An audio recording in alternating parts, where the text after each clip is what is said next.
Okay, so how to use a breadboard, just as a reminder. Very simple. So on either side of the breadboard, you can see that there's a positive mark and a negative mark, and there's the same on the other side, a positive mark and a negative mark. Okay, so these are all connected all the way down the breadboard. So that means if I take my positive connection from a battery, so I have a 9-volt battery, and I plug that positive connection into the top of the breadboard, this means that I could plug in anything else to anywhere else on this red positive row. Okay, I could plug a resistor in down here, and I could plug that resistor in from there to any row on the breadboard. And now I have positive electricity coming from here, going onto the breadboard.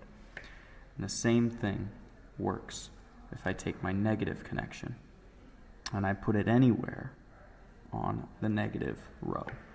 Now I have that entire negative row grounded. So I could then take an LED, for example, and I could connect it from the same row as my resistor over to ground, and I should see it light up. There we go. Okay, so I have source, my power supply, going onto the breadboard, getting connected to the LED, and then connected to ground. Okay, so that's how the power supply works. You notice I had to plug the wire from my LED into the same row that I plugged in my wire from my resistor. That's because each one of these rows that's numbered, so row 1, here's row 2, row 3, row 4, row 5, for reference. Every one of these rows is connected to itself. Okay, so if I plug in something on row 5 from my source, then if I want something to connect to my LED, for example, I cannot plug it in. This is a very common mistake. A lot of students will plug in the resistor directly below my component, like that. Okay. So you can see like that. That won't work because row 5, you can see row 5 is not connected to row 6. That's just not how a breadboard is wired. Row 5, all the holes are connected. So you'll see if I try to connect this now to ground, my LED won't light up. So I've connected it to ground and I have no connection here.